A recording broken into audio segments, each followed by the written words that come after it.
What victim was actually the bad guy? Story 1. Mick Philpott. He wanted to show that his ex was violent and dangerous to their children, and he wanted to play the hero.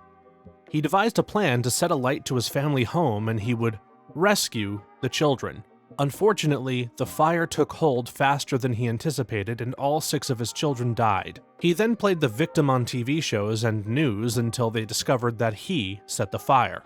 As I recall, he had 13 kids by various different women, including one who was about 19 to his 40-something. He just kept getting women pregnant and buggering off. Total scumbag. He was on daytime TV shows before the fire incident for having loads of kids and living off of benefits. There were people saying we shouldn't judge him. We don't know his circumstances, and then the fire happened and people realized he was even worse than the tabloids had made out.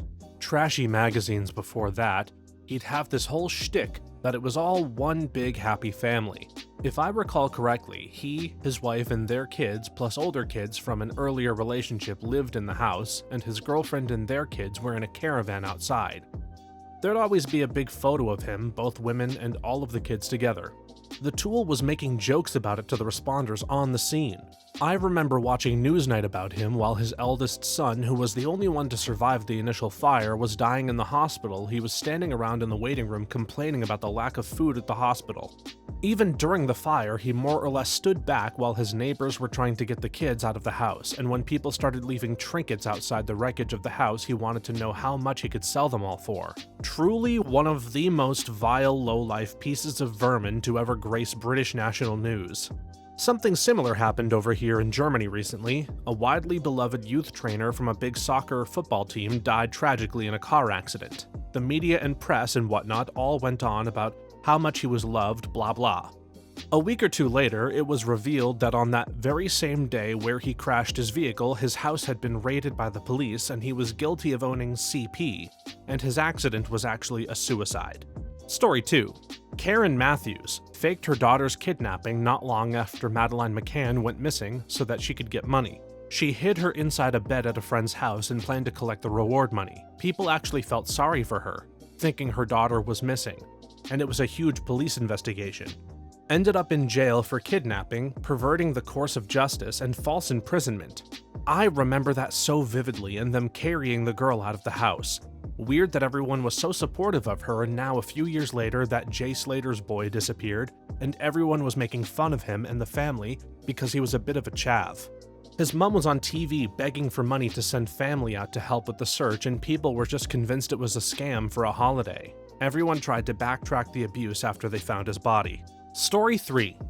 Dave Krupa had been dating casually after his 12-year relationship ended and ended up meeting a woman named Carrie Farver. They hit it off instantly and spent a lot of time together over the next few weeks. This was until Carrie texted Dave at work and asked if they could move in together. This was a shock to Dave, and he said no. Carrie then sent a super nasty response and basically told him to piss off. Dave then started getting bombarded with texts and emails from Carrie. The harassment, already relentless and almost daily, started to expand to include other people in Dave's life, like his recent ex, sort of, girlfriend, Liz. Liz became a constant target of Carrie's stalking and harassment. Things escalated. At one point, Liz's house burned down. I suggest looking up this case for the full details because there's so much more to this story. As it turned out, Liz had killed Carrie, ostensibly out of jealousy of Carrie's quickly growing relationship with Dave. Liz then began impersonating Carrie and sending messages pretending to be her. That's right, Liz was the one behind all of those messages. The whole story is absolutely wild. I suggest checking out the book A Tangled Web by Leslie Rule for the full story. It's absolutely nuts. I vaguely remember a case of a missing girl who snuck out at night, got into a car with friends, and was never seen again. There was video surveillance of her getting into the car, and the plate was visible. It was years before police decided to check the registration of the car she was last seen alive in. Turned out she was murdered, and the people in the car were responsible. A friend of mine was hit by a drunk driver. He was speeding so fast that the collision literally scooped her car up and flipped it upside down, smashing into the passenger side. Luckily, she was the only one in the car. The a-hole fled the scene, but the accident tore off his front bumper with his license plate on it. The easiest solution in the world, right? Yeah, she had to daily call the police for weeks before, just to get her off their back, they finally did the hard work of typing his license plate into the computer to get his identity. This is extremely common, even with concrete dashcam proof of hit-and-run drivers or clearly identifying physical evidence at the scene. The cops are not interested at all and tell you to just file a claim with your own insurance. They assume that the hit-and-run driver will be uninsured and have no license anyway, so why bother with the legwork? Story 4. In 1864, a train pulled into London carrying a bloodied, unconscious man, Franz Mueller. Police were alerted, and when the man came to, Mueller told them as they were riding, 2 men approached him and tried to rob him. However, Mr. Mueller fought back, was shot, and then left behind as the robbers jumped off the train. What actually happened was Franz Mueller attacked Mr. Thomas Briggs, a 69-year-old banker, and robbed him of his gold chain and pocket watch. Later in the day, Mr. Briggs is found unconscious lying on the tracks because Mueller shot him and threw Briggs off the train. Briggs would soon pass away from his injuries. Police were super suspicious, and then a pawn shop owner came forward identifying Mueller as selling him Briggs's gold chain. London police issued a warrant. However, Mueller had already fled the hospital and boarded a sailing ship for New York.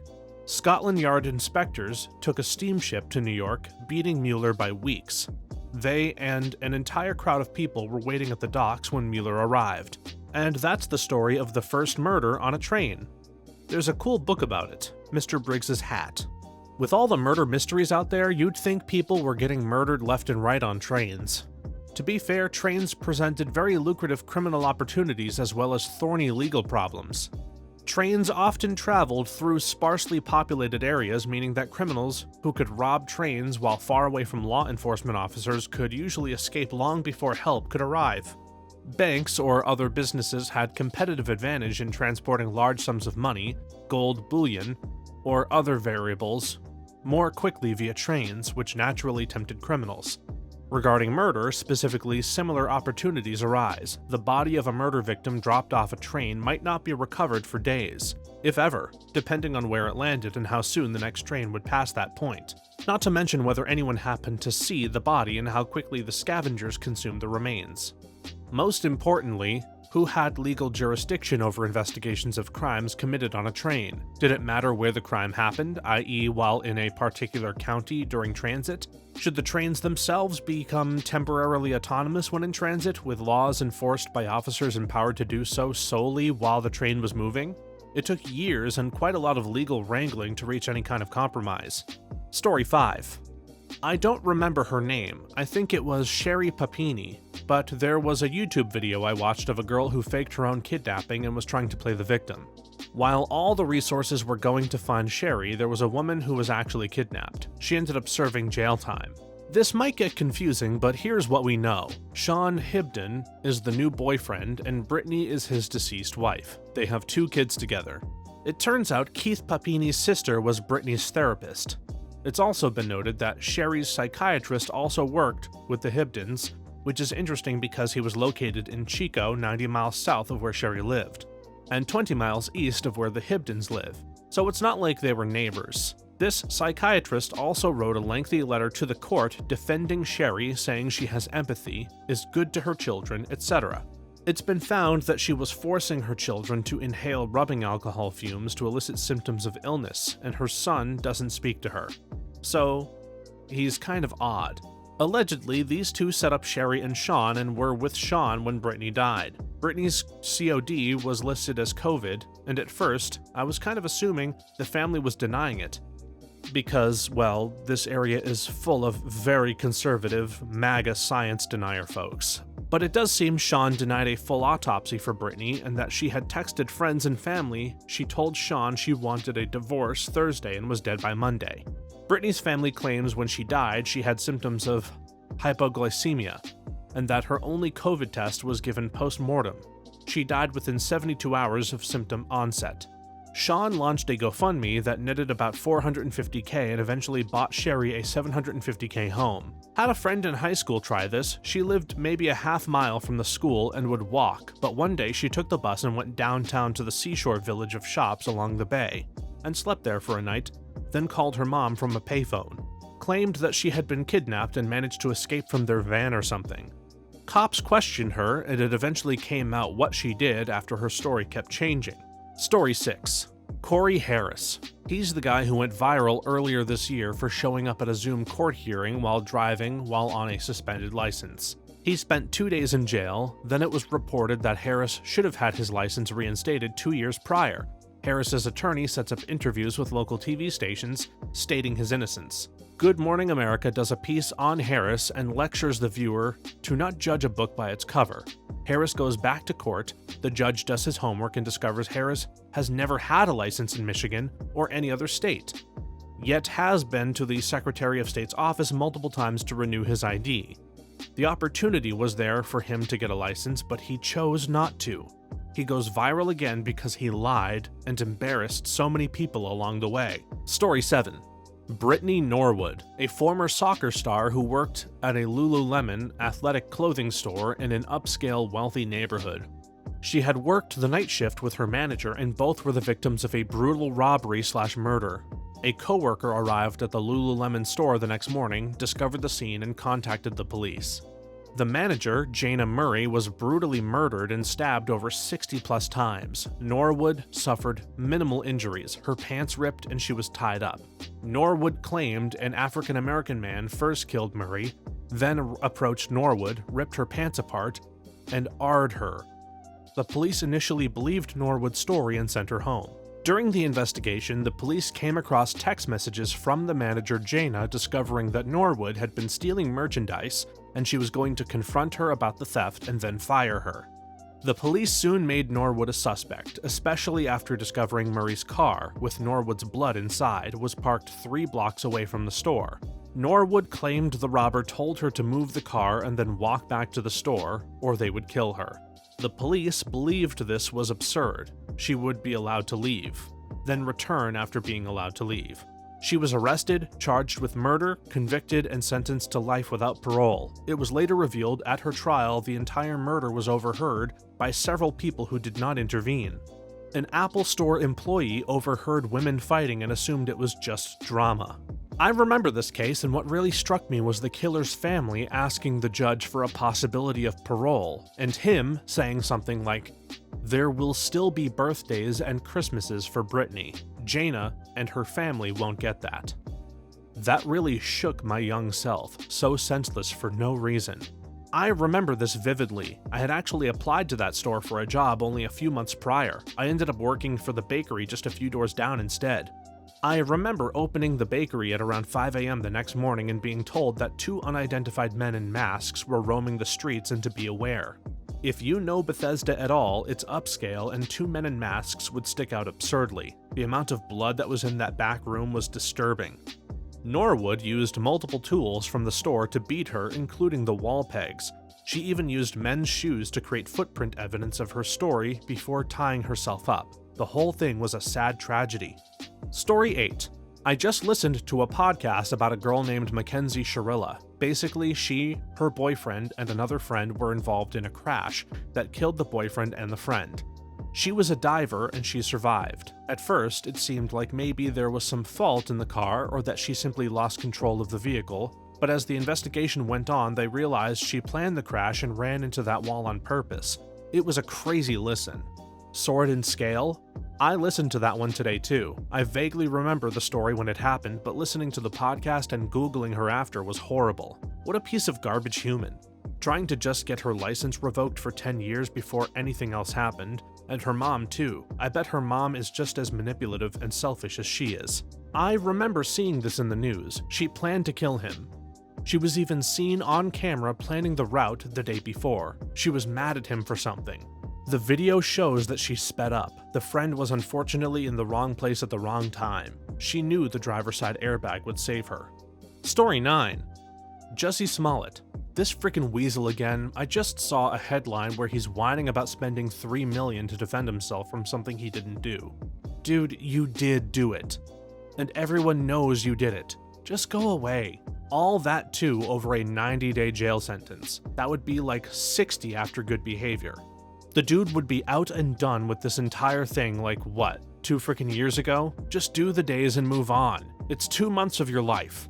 They did him a favor and threw out the case, and then he started celebrating and claiming he was exonerated and that his fake story was true, leading to public pressure to reinstate the charges.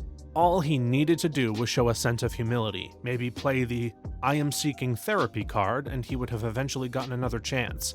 People don't usually like a defiant liar after they've been caught red-handed. Exceptions may sadly apply in politics. I think this one gets downplayed for the sheer humor of it and the fact that nobody directly died during his initial lie. However, I don't think it can be measured just how much damage this did to the social fabric of America. This created more of a racial divide than anything I've experienced this lifetime so far, and shook a lot of trust in the media as well. This pushed a lot of people over the line and into the hands of people pushing the wildest conspiracy theories. People who otherwise would have never given them the time of day were now willing to listen.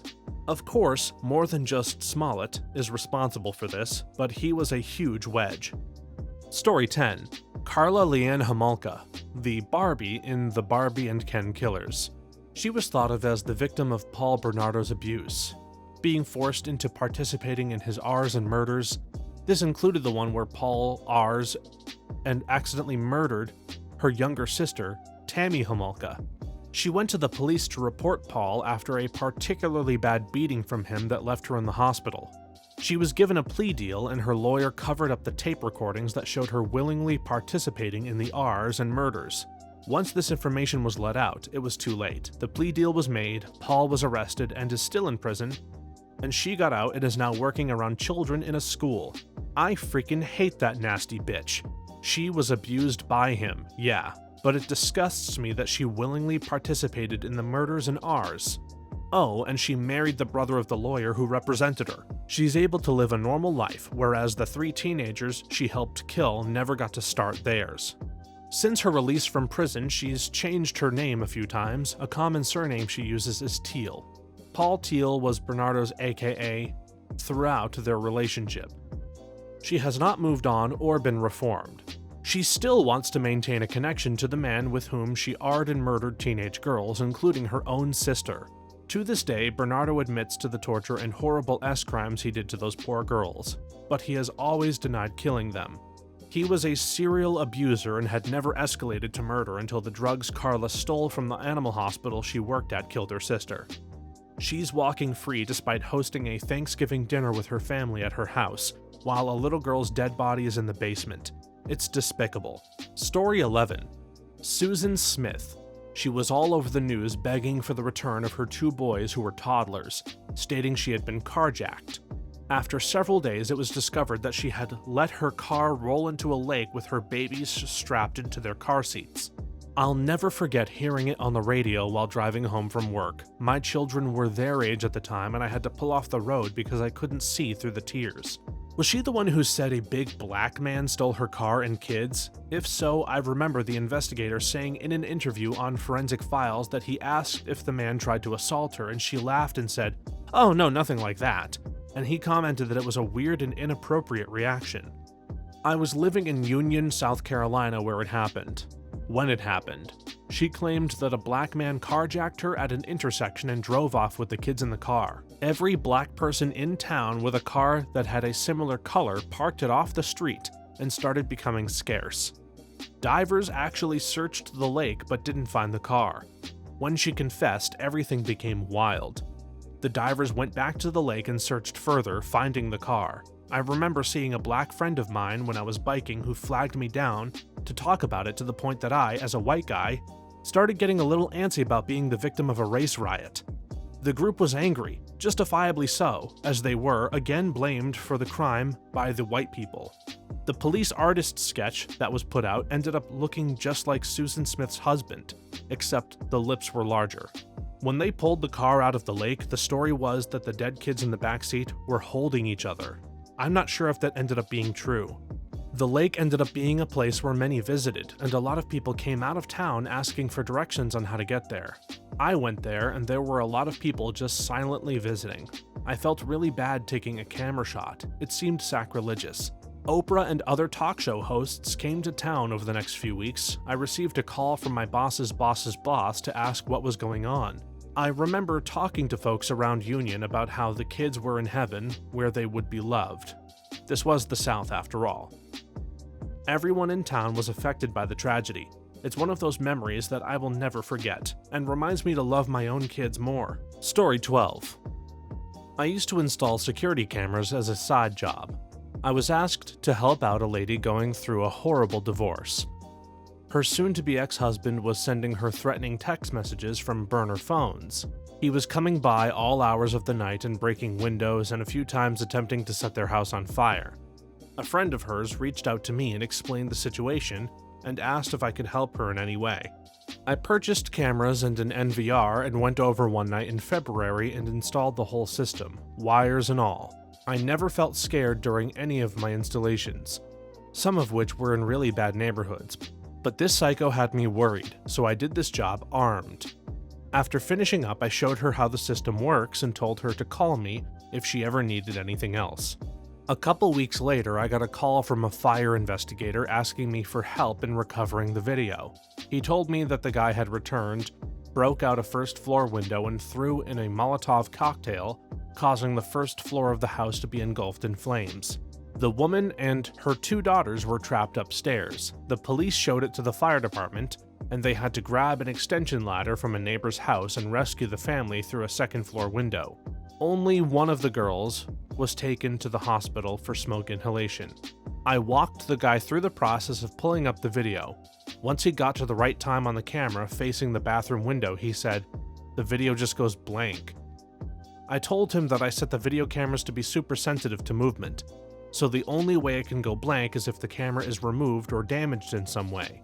I directed him to a camera that would cover the area under the camera that goes blank, and he should see someone mess with it. He tells me that nobody ever approached it. I then informed him that the only way that this scenario was possible was if the guy got into the house and disconnected the feed from the inside.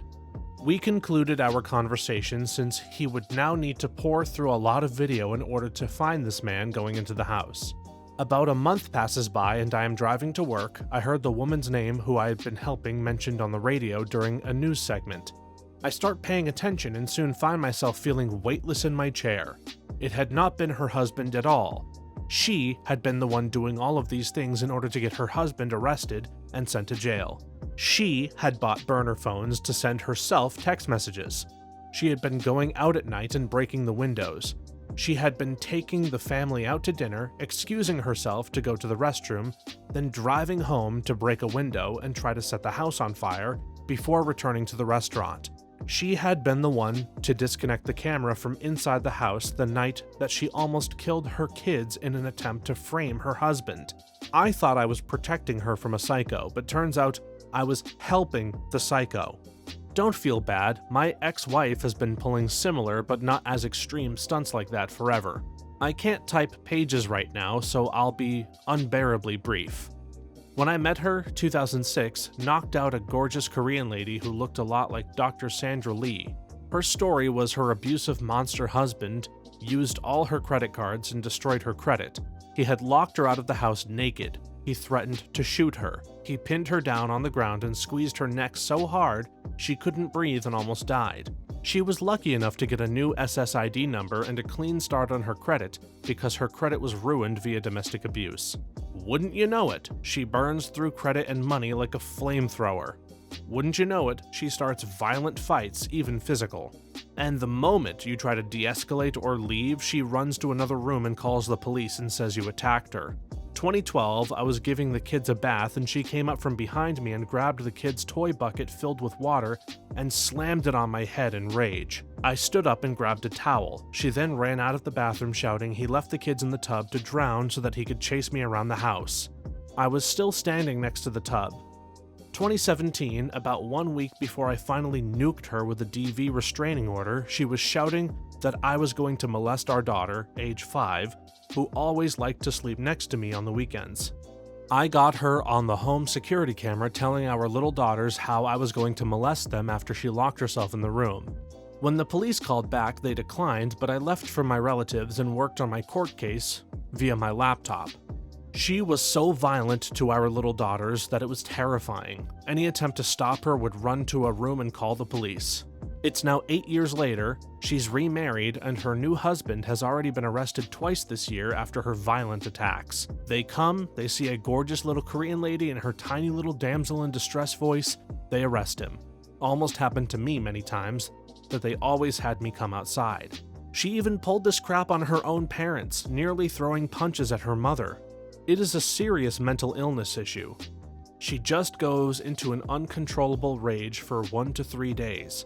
It was worse than any frickin' man I've ever dealt with in my life. Story 13. Carolyn Bryant told people Emmett Till harassed her and did nothing knowing her husband murdered him. Story 14. McDonald's. I guess in the hot coffee lawsuit, it's tough describing a massive corporation as a victim, but people were definitely on their side until the details of the lawsuit came out. The coffee was so hot it fused her labia to her thigh, and she had to get surgery to fix the damage that coffee did to her body. McDonald's was only serving coffee that hot because they thought people would be happy to have hot coffee when they got to work, without considering the danger they were putting people in when they got their coffee. She only originally asked for enough money to cover the surgery, and McDonald's offered basically nothing and told her to kick sand. The massive payout was mandated by the court because McDonald's actions during the case were so despicable. One of my less intelligent coworkers was talking about that just last week.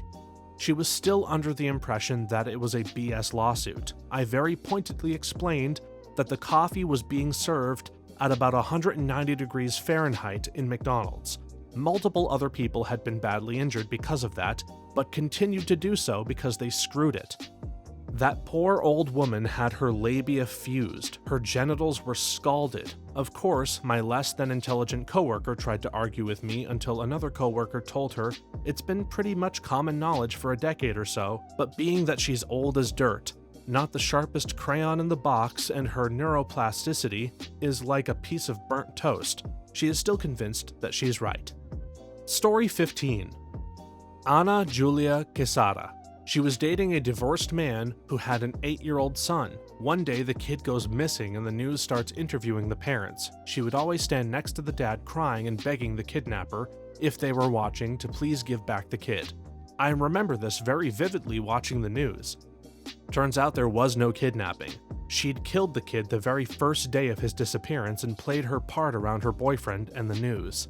People believe she did it out of jealousy and in hopes of convincing her boyfriend to move to her country to get over his kid. Her 4-year-old daughter had also died in 1996 in some strange circumstances.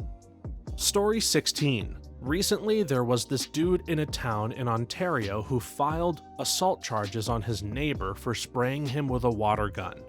Her story comes out first to the media saying how she can't return to work as school support staff until the charges are sorted out, and gives a story about how she was just having a fun water gun fight with the neighbor kids and accidentally sprayed the neighbor while he was mowing his lawn. A week later, his story was published in the paper. He has repeatedly received targeted harassment for this neighbor and others. He says likely because he's the one black guy on the street of a small town in an interracial marriage, and releases his security camera footage of him just casually cutting his lawn, with the other neighbor actively telling the kids to bring her the water gun while she's standing behind him, then sprays him directly with it. And the camera also captures the audio of the aftermath where some racial slurs are dropped, also a recurring thing. What's also funny is that the neighbor claimed that there was some language barrier misunderstanding between them. The guy is straight up Canadian and speaks clearer than most people. Story 17. Katie Sorensen, the nutjob influencer who claimed a couple was following her through a shopping center, plotting to kidnap her children, supposedly because they were so good looking. Turns out the other couple was just shopping at the same time, did absolutely nothing wrong at all, and just wanted attention and more followers. You would be very surprised how often white middle to upper class women in moms groups post about being followed in stores, parking lots, etc. with their kids. It's always a Hispanic man or a black man, and they always claim they're being followed so they and their kids can be kidnapped and trafficked. These women are delusional, of course. I usually take the time to point that out to them, but I'm sure it doesn't really make a difference since they're just seeking attention. I actually saved a Sarah Marshall quote from You're Wrong About years ago regarding this. You'll see these Facebook posts that are, as far as I can tell, by a white woman who noticed a black man and felt some degree of discomfort for some reason, and interpreted it as this man was going to traffic me, like he was on a Bluetooth headset. That's a sign of trafficking, or something like that. Or like, he was following me at Best Buy, and it's like maybe you were going to the same departments. The way we see true crime as a very virtuous, very utilitarian genre right now can encourage this worldview of something made me uncomfortable, and because I felt this discomfort, this person had evil intent towards me. Story 18. Joe Glinowicz, an Illinois cop, staged his suicide to look like he was murdered by assailants. Police and the community rallied behind his widow for weeks. Search for the assailants, funds were collected and donated, tributes were made. Turns out he committed suicide because he had been embezzling money from a police program and he was about to be found out. He got the bagpipe treatment at his funeral before it came out that the dude had every negative cop stereotype rolled into one. Often didn't show up to roll call or work, kept drugs in his office instead of logging them into evidence, embezzled money through the kids program he ran under the umbrella of the department. This included money from fundraisers that the kids earned themselves, by the way. I believe it also came out that he sold police-issued weapons to persons unknown, which I can only imagine was what he was doing with the drugs as well. He also used his authority to compel women's subordinates to have sex with him on field trips with his mouth group, no less. His final criminal act, before thankfully killing himself, was radioing in a false report of following 3 men to the site of his death. There were no men. This was just a beyond-the-grave attempt to imprison innocent people for murder.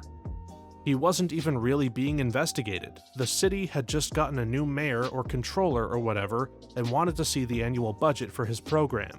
In the ordinary course of business, the dude had months to cook something up, and the best he could come up with was killing himself.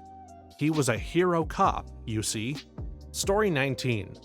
In 1961, Captain Julian Harvey was found drifting at sea in a lifeboat with the lifeless body of a little girl by the name of Renee Duperall. When he was rescued, he explained that he had been hired by the girl's family to sail them around the Florida Keys for vacation in a ketch called the Bluebell.